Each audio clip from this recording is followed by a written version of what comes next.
जय जिनेन्द्र। शासनपति श्रमण भगवान महावीर स्वामी जी को वंदन करने के पश्चात पूज्य आचार्य श्री जयमल जी महाराज तथा अन्य चारित्र आत्माओं को नमन।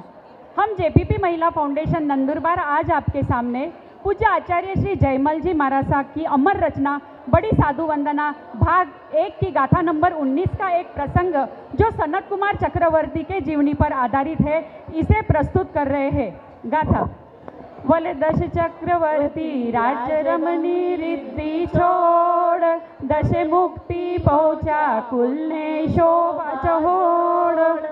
आज तक आपने जाति, कुल, मत के किए जाने पर नीच गोत्र बंध की बात तो सुनी थी, परंतु आज आप प्रस्तुत नाटिका में रूप मत करने का त्वरित कर्म बंध कैसे होता है और उदय भी कैसे होता है वह देखेंगे।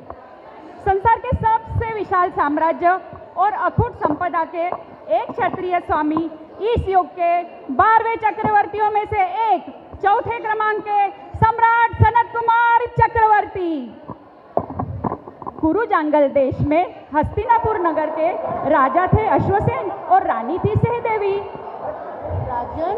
राजन, आज मैंने 14 अद्भुत स्वप्न देखे हैं।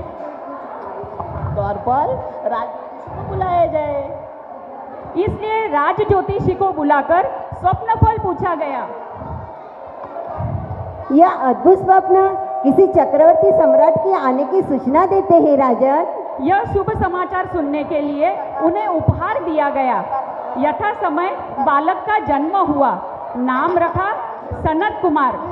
8 वर्ष की उम्र में वह गुरुकुल में जाकर अनेक विद्याओं और 72 कलाओं में निपुण होकर युवावस्था में पदार्पण किया। गुरुकुल में सनत कुमार की मित्रता क्षत्रिय कुमार महेंद्र के साथ हुई। मित्र ने कौशांबी नगरी से एक सुंदर अश्व मंगाया। तब अश्वसेन राजा ने वह घोड़ा कुमार के लिए खरीद लिया। मित्र महेंद्र तथा राजकुमार अश्व क्रीड़ा करते करते सनत कुमार अकेले ही बहुत दूर निकल गए। महेंद्र सिंह तथा रानियों द्वारा लगातार ढूंढने के पश्चात दोनों का अविस्मरणीय मिलन हुआ। इस 1 वर्ष के बीच कुमार का 8 विद्याधर कन्याओं के साथ विवाह, बहुत सी विपदाओं से गुजरना और भी राजकन्याओं के साथ विवाह आदि घटनाओं का घटना हुआ। माता पिता की 1 वर्ष में हुई व्यथा सुनकर राजकुमार अपने मित्र, पत्नियों, साथियों के साथ हस्तिनापुर वापस लौट आए। पुत्र को सिंहासन पर बैठाकर राजा अश्वसेन तथा रानी सहदेवी ने तीर्थंकर धर्मनाथ स्वामी के पास दीक्षा अंगीकार की। उधर मित्र महेंद्र सिंह को सेना नायक नियुक्त किया गया। एक बार राजसभा में शुभ समाचार है महाराज। आयुध्यशाला में चक्ररत्न 14 दिव्य शस्त्र प्रकट हुए हैं। राजा सनत कुमार ने चक्ररत्न के दर्शन करके सभी मित्र राजाओं को लेकर 6 खंड की विजय यात्रा पर निकल गए। 6 खंड विजय यात्रा करके सम्राट सनत कुमार चक्रवर्ती बन गए। एक बार शकेंद्र की सभा में संगम देव वार्तालाप करने आए। उन्हें देखकर सभी देव कहने लगे,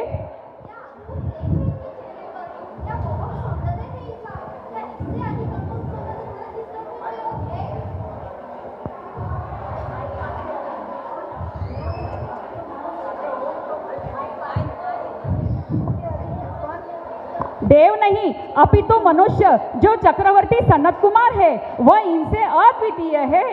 हम प्रत्यक्ष देखना चाहते हैं। क्यों नहीं? दोनों देव ब्राह्मण रूप में हस्तिनापुर राजमहल के द्वार पर पहुंचे। द्वारपाल, हमें राजमहल में जाने की अनुमति दो। 2 देव ब्राह्मणों की बहुत विनती पर राजमहल में जाने की स्वीकृति तो उनको मिल गई। उधर राजा सनत कुमार मर्दन करके स्नान करने की तैयारी में थे और वहाँ महाराज, क्या शरीर का गठन है, सुकुमारता है, अनुपम असाधारण सौंदर्य। विप्रदेव, अभी का रूप तो कुछ भी नहीं है। जब मैं वस्त्र आभूषण से अलंकृत होकर राज सिंहासन पर बैठूंगा तब देखना मेरा रूप। उधर अब राजा सनत कुमार राजसभा में तैयार होके बैठे हैं वस्त्राभूषण से। तब राजा सनत कुमार ने द्वारपाल, ब्राह्मणों को बुलाया जाए।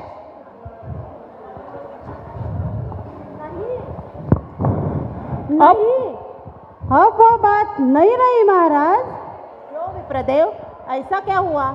महाराज, आपका शरीर आदि व्याधि युक्त हो गया है। आप स्वयं पीकदानी में थूककर परीक्षण करें। द्वारपाल, राजा ने पीकदानी मंगाई। उसमें राजा ने पीक थूकी तो उसमें हजारों कीड़े बुलबुला रहे थे। तीव्र दुर्गंध चारों ओर फैल गई। सनत कुमार तो आश्चर्यचकित हो गए। कहते हैं ना, हाँ मति कर गर्व दीवाना, सुन सतगुरु की सीख सयाना, धर्या रहे धन माल होत तन राख मसाना रे।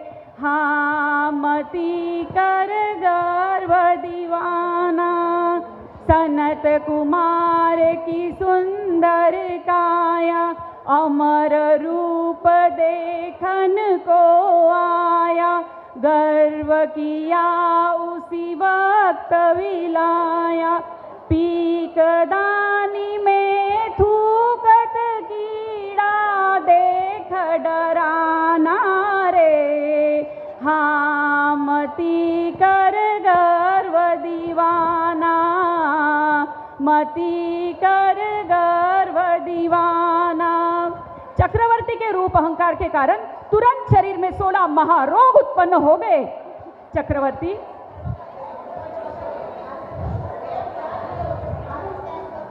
आत्मकल्याण का पद ग्रहण करना चाहिए।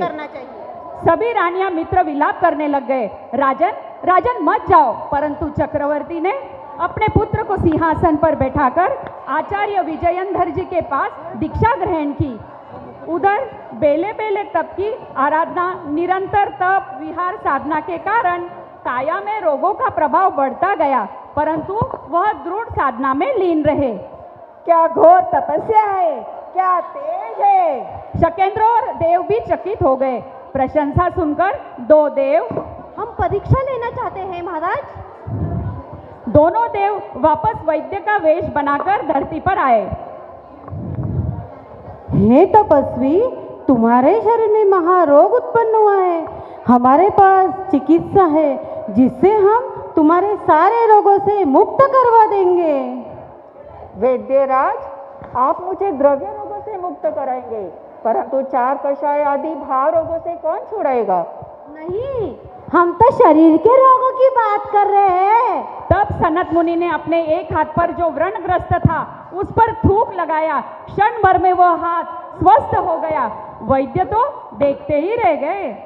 शरीर के सब रोगों की चिकित्सा इसके भीतर ही है, परंतु मुझे अपने भाव रोगों की चिकित्सा करनी है। उसके लिए तप, संयम और ध्यान की साधना में लगा हूँ।